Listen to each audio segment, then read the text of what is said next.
In this lecture, we will have the introduction to the narration. Okay, so let's commence. Beta, one thing you have to keep in mind: do not miss any lecture. Do not be hurry. Beta, in the first lecture, I will explain you things very well. I will speak slowly, and if you have any question, you can ask. And even though I will use your national language, Urdu as well. Clear? Okay, and you have to keep things in your mind. Beta, this lecture is all about theory. Theory या इनके अलावा भी कुछ आ ही कौन? असली जगह exercise थी सुबह का शुरू थी नहीं. But one thing you have to keep in mind, this is the root of the narration. Let's commence. Okay, beta, introduction to the narration. Beta, basic to advanced art of English by Sagar, page number 64 to 75. बेटा जो मेरा book लिखा हुआ है उसके अंदर इसका जो रेफरेंसेस है वो है page number 64 to 65. And apart from that, I would like to say, if you open page number 63, there will be references of the narration. बेटा उसके अंदर नरेशन मैंने कहाँ से लिखी है, 4 बुक से. रेनिन मार्डन हो, ऑक्सफोर्ड ब्रिटिश ग्रामर हो, ऑक्सफोर्ड इंग्लिश ग्रामर हो, या इंग्लिश इन न्यूज़ हो रेमन मर्फी का. ये चारों बुक्स हैं. अपार्ट फ्रॉम दैट मैंने ये आइल्स के नोट्स बनाए थे अपने वक्त में जब मैं आइल्स क्रैक कर रहा था. Clear? And I really follow even right now as well. Okay, so let's commence the lecture. So narration is known as direct and indirect speech. So बेटा नरेशन को हम कहते हैं डायरेक्ट और इनडायरेक्ट स्पीच. तो हम इस चीज़ को रिपीट करते हैं. वो कैसे? बेटा अगर आप इंट्रोडक्शन नहीं समझोगे ना तो एंट्री टेस्ट में लास्ट ईयर एक गलती हुई थी, वो अगर इस बार भी गलती हुई तो thousands not 100 of candidates will be confuse. जो पढ़ते नहीं वो कंफ्यूज जाएंगे. वो कैसे? लास्ट टाइम उन्होंने एक हेडिंग दी थी डायरेक्ट एंड इनडायरेक्ट स्पीच, लेकिन उन्होंने जो एमसीक्यूज दिए थे वो दिए थे वॉइसेस के उसके अंदर. और वॉइसेस की एक्सरसाइजेज में उन्होंने लिखा था वॉइसेस, लेकिन उसकी एक्सरसाइज में उन्होंने दिए थे डायरेक्ट एंड इनडायरेक्ट नरेशन के एमसीक्यूज. सो अगर आपका वॉइसेस का टॉपिक हो लेकिन उसके अंदर डायरेक्ट और इनडायरेक्ट हो तो जो एमसीक्यूज हो आप उसको उसके अकॉर्डिंग सॉल्व करें. अगर आपका टॉपिक हो नरेशन उसके अंदर वॉइसेस दें वो लोग, तो you have to follow that topic rules. Clear? जो हेडिंग है उसको फॉलो नहीं करना, जो एमसीक्यूज है उसको फॉलो करना है. Okay, so let's commence. Mister Gausbakhsh, give me your senses. Direct speech. Now we have to understand each and everything. Direct speech, it is known as reporting speech in the Renan Martin, in Oxford British Grammar, in Oxford English Grammar, and English in use. So बेटा direct एक होता है direct और दूसरा होता है indirect speech. दोनों को कहते हैं नरेशन. अब मैं अगर तीसरी बात कहूँ, if you are going for English literature, English linguistic and English language teaching और English teaching, these are 3 departments. तो उसके अंदर बेटा जितनी इन्फॉर्मेशन होनी चाहिए आपको एज ए इंग्लिश टीचर वो कम है. So that's why I have to tell you another thing. Direct speech is known as reporting speech. अब ये reporting speech क्या है? Reporting. अब ये क्या चीज़ है reporting speech? Let's understand.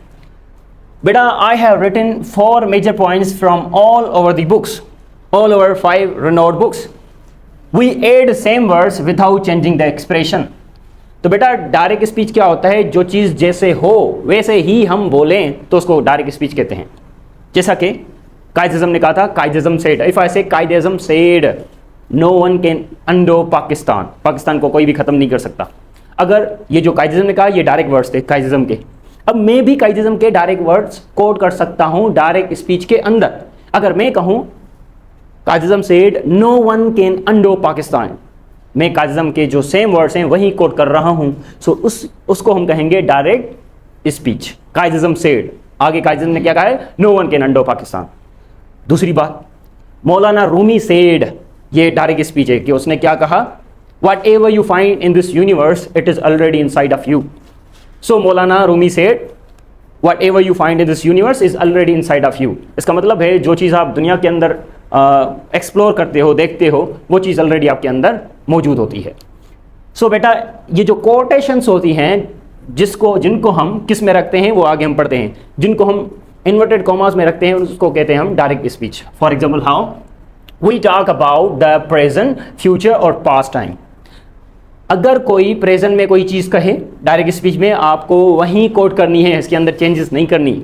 Sir Sagar said I am ill, आप सेम कर रहे हो. मैं अगर चला जाऊँ मैं कहूँ इसको आई एम इल, तो ये आएगा कहेगा sir Sagar said I am इल.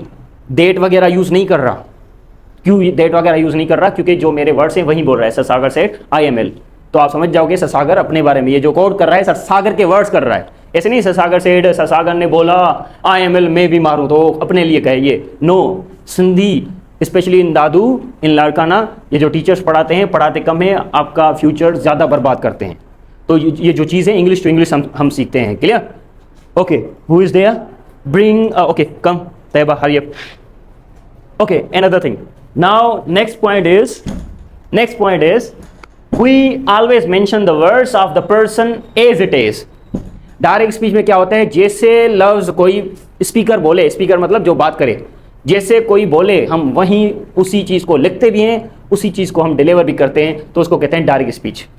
अगर अम्मी कहे आपको कि बाबा माँ बीमार हाँ, तो आप बोले या अम्मी मत हाँ ये चवंदो त अम्मी बीमार हाँ, इट मीन्स तव्हां चई था सघो त अम्मी थी चए त मां बीमार आहे, अबू सम्झींदो त हू अम्मी जे बारे में ई आहे. क्लियर? अगरि ॿियो चए त यार मां ॾाढो परेशान हाँ, हाणे सिंधी में बि त सही सां तव्हांखे सिंधी सेखारी न, उबती सिंधी, उन में तव्हां ई कंफ्यूज़ हो था इहो कंहिंजे बारे में आहे. सो प्रोनाउंस वग़ैरह खे असां सम्झंदासीं. अगरि कंहिं चए मां चवां त मां परेशान आहे, तव्हां चवंदो सरसागर चए थो त मां परेशान हाँ, ईअं न त हू परेशान आहे, उहो इनडायरेक्ट स्पीच अची वियो. चेंजिंग कंदो उहो direct speech no, indirect speech आहे. चेंजिंग न कंदो उअं ई वर्ड्स चवंदो, उहो डायरेक्ट स्पीच आहे. For example see, we use quotation marks or inverted comma in the direct speech. बेटा डायरेक्ट स्पीच जे अंदर सां छा यूज़ कंदा आहियूं? कोटेशन मार्क्स या इनवर्टेड कॉमा इनखे चइबो आहे. बेटा कोटेशन मार्क्स जो काशे कोट कई वेंदी आहे, काशे ॿुधाई वेंदी आहे, मेंशन कई वेंदी आहे, त इन करे इनखे चइबो आहे कोटेशन मार्क्स. बेटा इनखे असां कोटेशन मार्क्स, ॿियो वरी असां इनखे चवंदा आहियूं इनवर्टेड कॉमा. क्लियर? हाणे हिकु थोरो सम्झो. बेटा अगरि तव्हांजी इनवर्टेड कॉमा डबल हुजे, डबल बि थी सघे इनवर्टेड कॉमा, ऐं सिंगल भी थी सके थी. Inverted comma can be single और it could be double. In American English it will be single and in British English it will be double. So बेटा ये जो है एक बुक है जो मैंने मेंशन किया, references, Oxford British grammar by John Eastwood. उसने उस बुक के अंदर लिखा है what's difference between British English and American English. So if there is a singular he said it will be the American English, and if there will be double it will be the British. Clear? Next thing, अब आते हैं कि direct speech क्या होता है. Ahmed said comma inverted comma, मतलब comma और inverted comma आए तो याद रखना ये डायरेक्ट स्पीच है. और क्यों? क्योंकि अहमद ने जो चीज़ कही है वो सेम टू सेम हम लिख भी रहे हैं या हम बोल भी रहे हैं. For example Ahmed said I am playing cricket here yesterday, I am playing cricket here today. For example मैं कहूँ टुडे. क्लियर? सो इसका मतलब है अभी फॉर एग्जाम्पल अहमद क्रिकेट खेल रहा है तो वो कहेगा आई am playing cricket here today. Clear? तो आप जो है उसको एज इट इज वर्ड्स कर रहे हो. एज इट इज कैसे? उसका भाई बोले अहमद क्या बोल रहा था या फलां कौन क्या बोल रहा था, you will say Ahmed said I am playing cricket here today. आप सेम वर्ड्स बोल रहे हो, चेंजिंग नहीं कर रहे, तो उसको क्या कहेंगे बेटा? Direct speech. क्लियर? अच्छा, यहाँ पर दूसरी बात अगर हम कहें, अब नेक्स्ट जो एक्सरसाइज है, इससे पहले मैं एक चीज़ कहूँ. बेटा डायरेक्ट स्पीच के अंदर क्या होगा, इन्वर्टेड कॉमा लगा के आप सिंगुलर लगा दें या plural inverted comma, it's up to you. Ending में एक बात याद रखना जो मुझे पहले गलती हुई थी आपकी एज में. बेटा पहले होता है फुल स्टॉप, उसके बाद होता है inverted comma. Clear? Now let's talk about indirect speech. Indirect speech it is known as reported speech. तो मैंने 3 डिपार्टमेंट्स कोट किए थे. If you want to be English instructor you have to learn a lot. So I would like to say के direct speech को हम कहते हैं reporting speech, और इनडायरेक्ट स्पीच को क्या कहते हैं? Reported speech. Clear? Reported speech. Okay, अब रिपोर्टिंग स्पीच क्या होता है डायरेक्ट स्पीच में? आप देखते हो कि रिपोर्टर जो है आके माइक पे बात करता जाता है. एक्चुअली ही इज रिपोर्टिंग कि ये हो रहा है, ये हो रहा है, ये हो रहा है, ये हो रहा है. सो ये वर्ड जो है उससे है, इट मीन्स जो चीज़ें हो रही हैं उसको वैसे ही बयान करो. आप देख रहे हो, बयान कर रहे हो, ये हो रहा है, ये हो रहा है, ये हो रहा है. जैसा कि WWE इसके अंदर वो जो है बंदे जो हैं उसको करते हैं, यू नो के या. And apart from that I would like to quote cricket as well. So cricket के अंदर या WWE के अंदर या किसी भी स्पोर्ट्स के अंदर जब कमेंट्री होती है तो they usually use direct speech. Clear? और दे यूज नरेशन एज वेल. अब उसके अंदर इनडायरेक्ट स्पीच भी यूज हो सकता है. हाउ? Let's comments. बेटा अच्छो give a cheer. Now let's comments indirect speech. बेटा इनडायरेक्ट स्पीच क्या होता है? It's known as reported speech. We add different words according to the rules that I will teach you. I will teach you from books. We add different words. It means we do changing. So it's known as changing expression.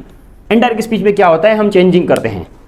अगर मैं कहूँ कि I am tired, तो direct speech क्या होगा? Sir Sagar said I am tired. Indirect क्या होगा?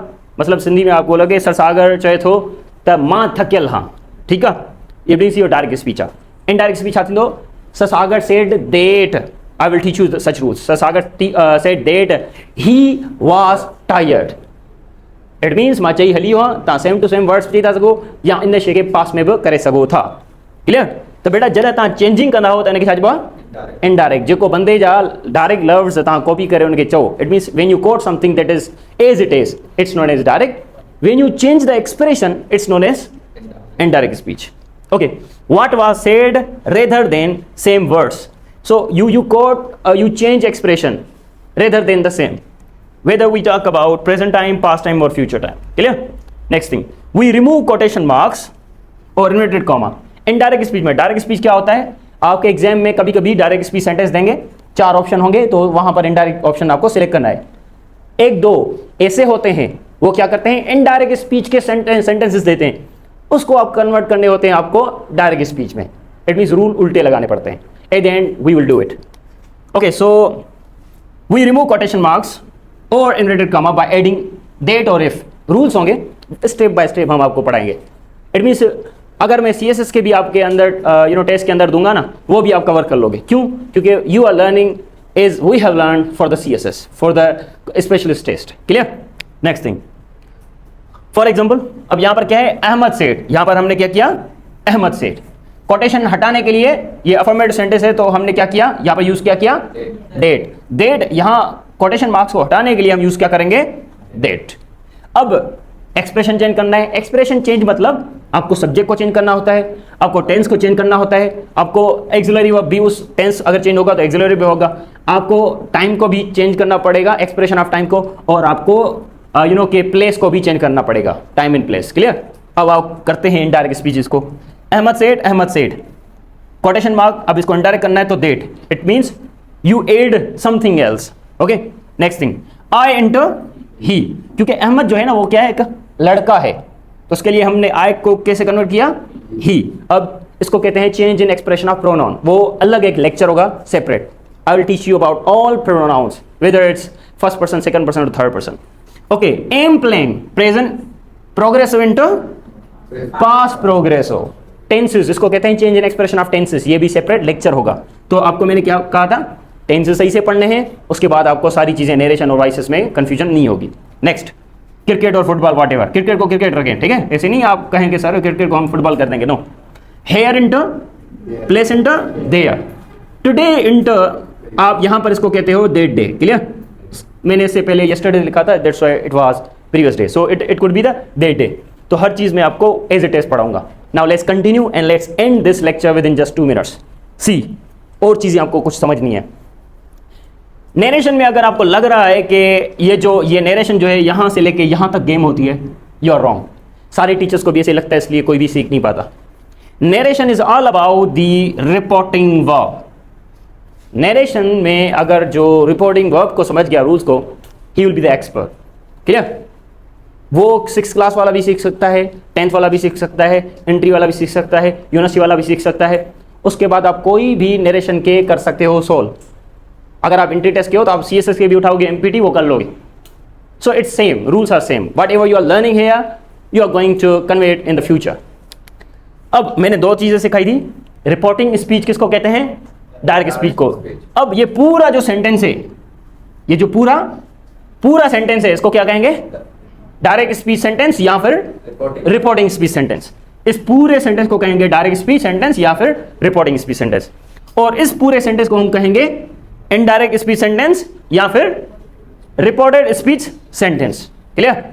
अब रिपोर्टिंग स्पीच मतलब जो चीज अभी हो रही है उसके बारे में, चाहे प्रेजेंट में, पास्ट में, फ्यूचर में, जो चीज जैसे थी वैसे. रिपोर्टेड स्पीच मीन टू से you have to do some sort of changing. Clear? अब लास्ट चीज, यहां पर जो गेम होती है ना, वो होती है इस चीज की. जो नेक्स्ट लेक्चर है उसको कहेंगे हम केसेस. अब केसेस किसके हैं, let's see. Suhail said I learn English daily. अब इसको हम कन्वर्ट करेंगे ना, इस चीज को, रिपोर्टिंग को हम इस चीज को देख के करेंगे. अब इस चीज को हम कहते हैं सुहेल सेड को, या फिर सुहेल टोल्ड मदीहा, या फिर आप कहते हैं Suhail tells, Suhail says, Suhail will say. आप जब इस पोर्शन को कहते हो तो इस पोर्शन को बेटा क्या कहते हैं, रिपोर्टिंग वर्ब. रिपोर्टिंग, ये रिपोर्टिंग स्पीच नहीं है, रिपोर्टिंग वर्ब. अब ये भी रिपोर्टिंग वर्ब है, यहां से लेके अहमद सेठ और ये भी रिपोर्टिंग वर्ब है। क्लियर? अब दूसरी चीज, रिपोर्टिंग वर्ब क्या होता है? It introduces who said. Reporting verb बताता है कौन बात कर रहा है, कौन बात कर रहा था, या किसने, कौन बात करेगा इन द फ्यूचर। क्लियर? इंटरमीडिएट तक हम प्रेजेंट और पास्ट को डिस्कस करते हैं कि सेड, सेज, लेकिन CSS लेवल में हम विल से भी कहते हैं, तो हम आपको लिमिटेड करवाएंगे एंट्री तक। Clear? Okay, so any question from here, because tomorrow we will discuss about cases of reporting verb. अब रिपोर्टिंग वर्ब के हिसाब से ही सारी नरेशन होगी, ये जस्ट थ्योरी थी। Any question?